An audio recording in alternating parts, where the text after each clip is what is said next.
sendo abusada, você, em briga de marido e mulher não se mete a colher. Não é assim? É. A gente tem que meter a colher. A mesma coisa quando você percebe um comportamento esquisito, estranho com uma criança.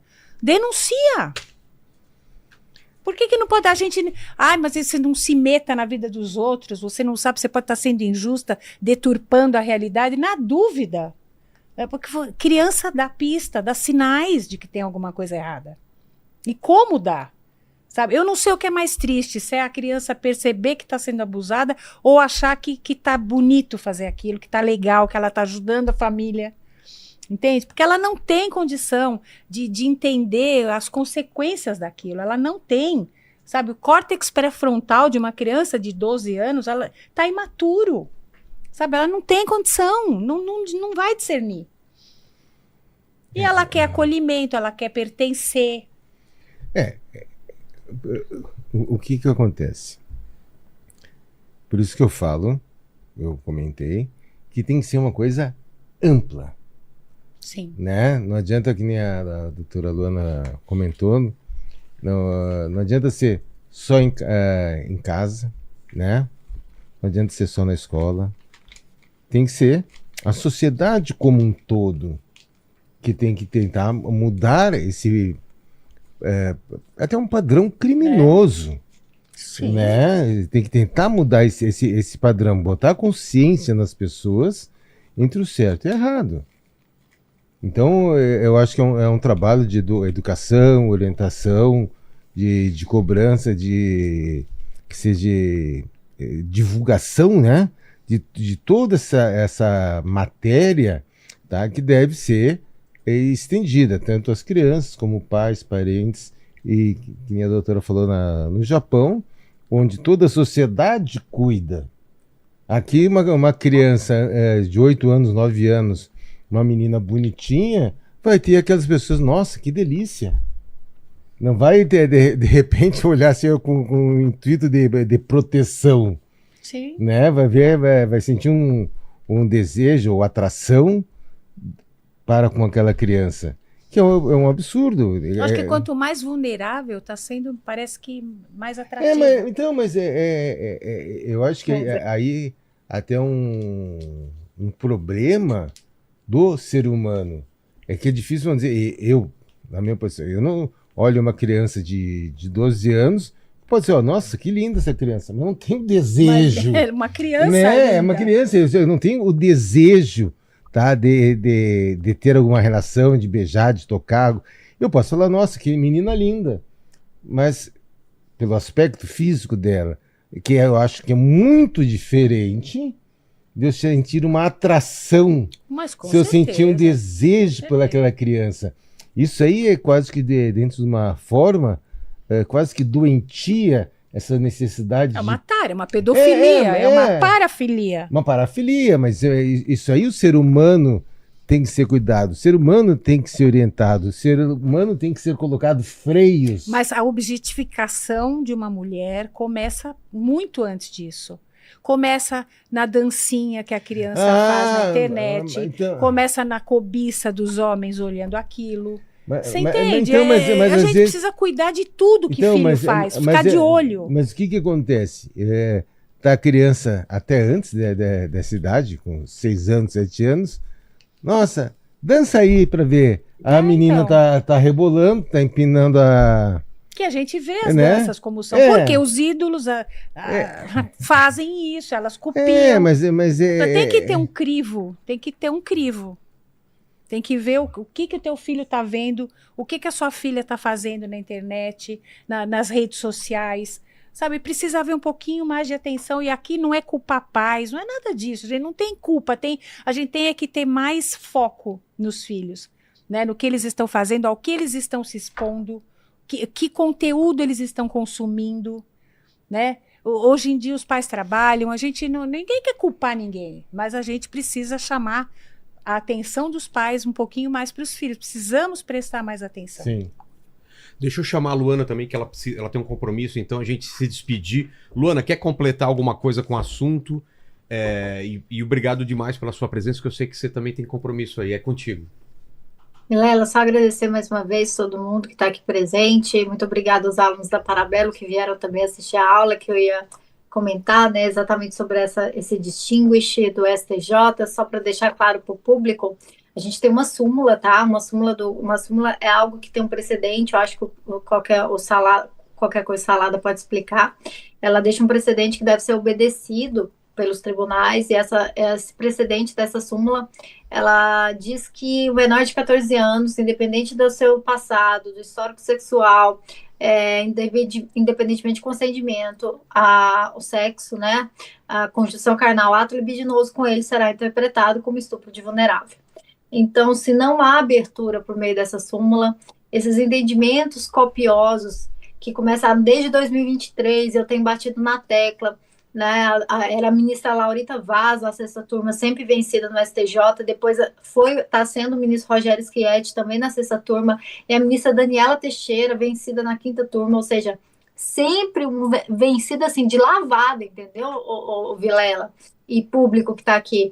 Era sempre 4-1, era lavada mesmo, perdia para poder inocentar todos os casos aí, em que falava, houve consentimento, tá tudo bem, relativizando o que a lei diz, relativizando o que a súmula diz.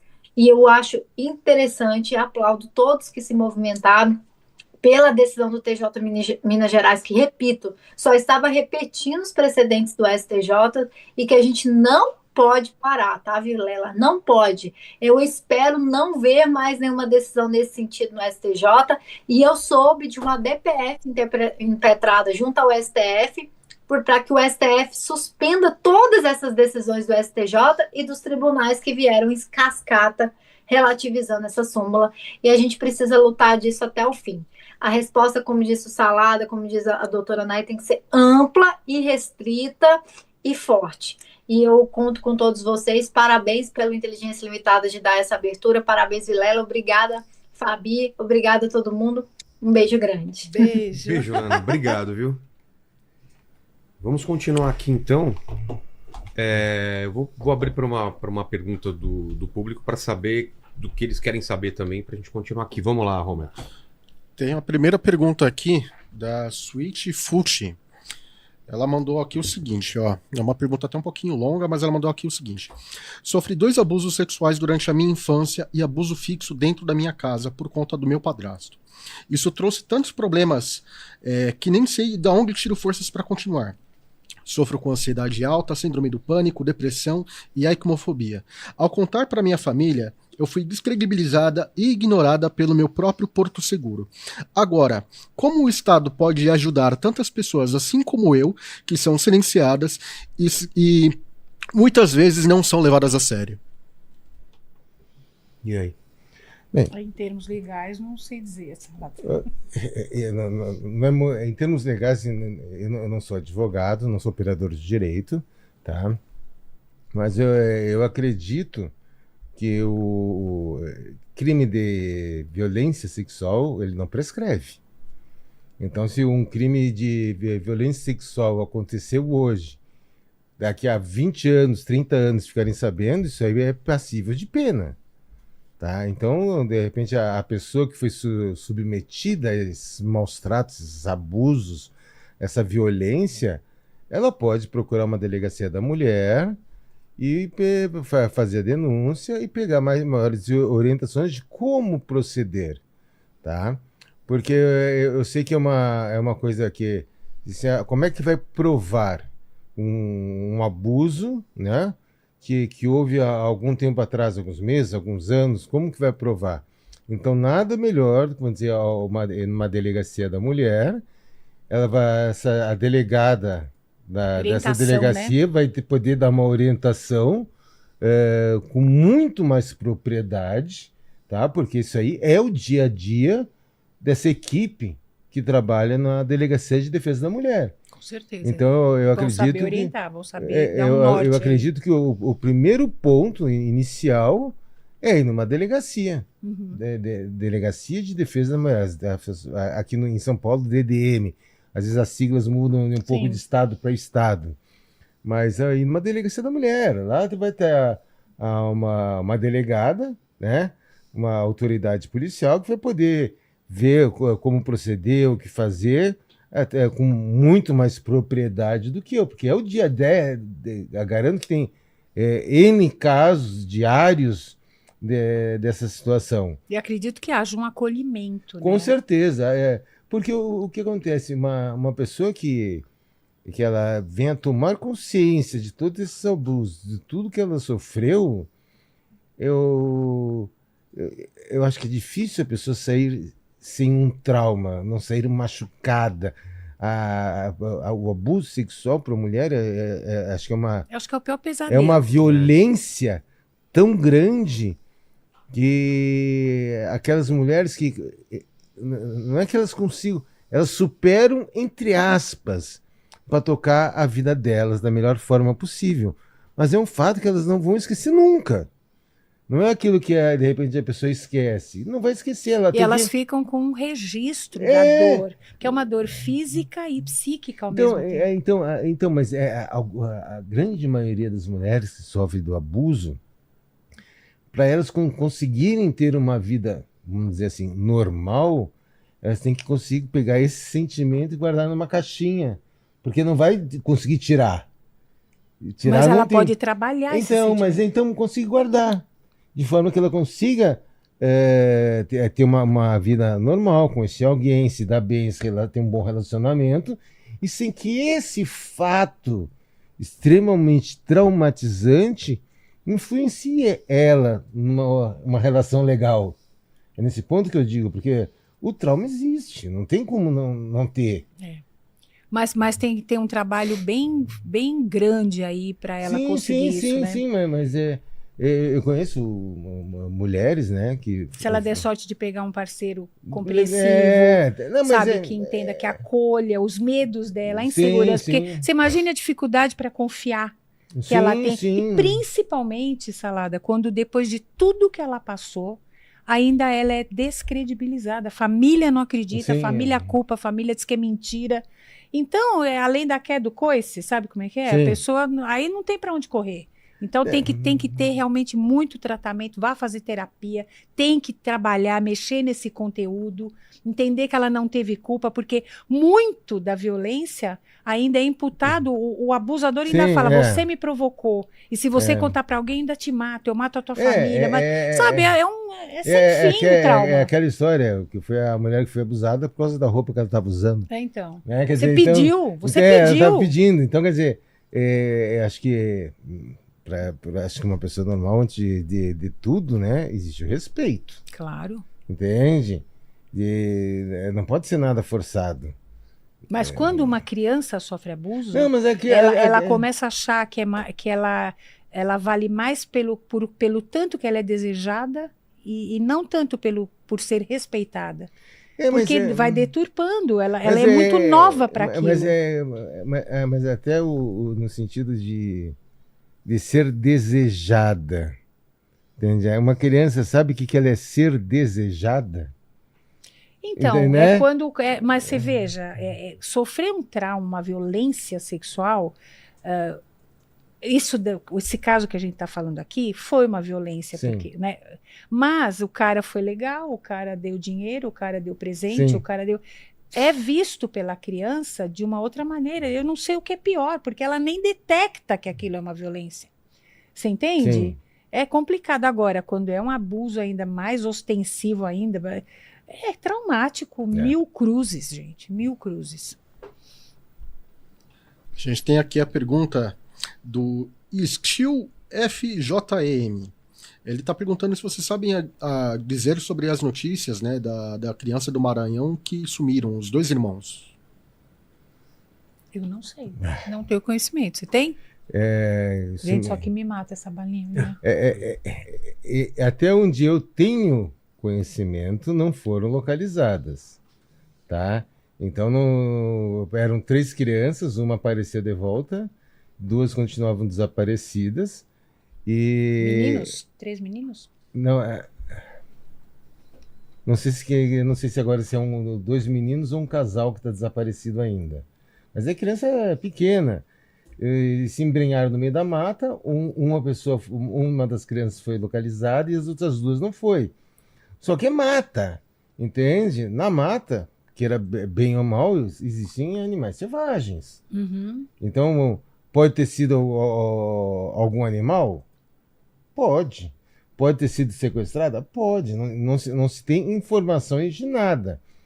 Surgiu um boato que elas foram vistas numa outra cidade, não sei aonde, mas também não foi comprovado nada.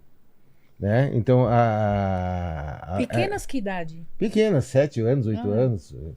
Né? E então, até onde eu tive conhecimento, permanecem desaparecidas. Então, não se sabe qual foi o destino delas. Agora, criança em mata, vamos dizer, eu já fui para o interior do Amazonas e, de repente, fui lá numa casa, sabia que tinha uma onça que andava rondando as casas. Sim. Né? E o pessoal preocupado, querendo caçar onça, porque come bicho, pode matar eventualmente alguém, principalmente se for uma criança. Então, existem animais selvagens. Você vai na parte do rio, pode ter jacaré, crocodilo, né? Então, não se sabe, não se tem informação, não se encontrou nada de restos mortais, roupa, alguma coisa dessas crianças. Simplesmente elas evaporaram. Agora, pode ter sido algum animal? Pode. Pode ter sido algum sequestro? Pode. Então, até onde eu sei, até agora não tem nada, nenhuma concreto. informação, nada de então. concreto. Ai, tomara que dê tudo certo. Que elas Né? sejam Já achadas, faz um tempo. Faz tempo? Faz, acho que mais de mês. E a relação de tráfico infantil? Porque a gente está falando só a gente está falando de alguns casos, mas também tem o caso de crianças Sim, que são sim. Não, tanto é, Vilela, que eu... desaparecimentos, né? Em termos de desaparecimento, ó, 66 mil pessoas desapareceram no Brasil o ano passado. 20 e tantos mil crianças, tá? 61% menina, 38% meninos. Como assim? 23 mil, 24 mil crianças que desaparecem. E ninguém acha, não Não tem pista. evaporam, tá? Então, pode ser tráfico? Pode. Pode ser tráfico para o uso de escravo sexual, órgãos. Pode ser de tudo. Simplesmente é muita gente, 20 e tantas mil crianças. Mas imagina o esquema que tem por trás É monstruoso. Mas a gente, assustador, o que veio mais ou menos à tona eram as crianças na ilha de Marajó, né? Que se fala que elas eram levadas para as Guiânias, né? Por traficantes de crianças. O que eles faziam com essas crianças também não se tem assim. Eu coloquei essa roupa ridícula e você ainda não se inscreveu, deu like e comentou? Que palhaçada!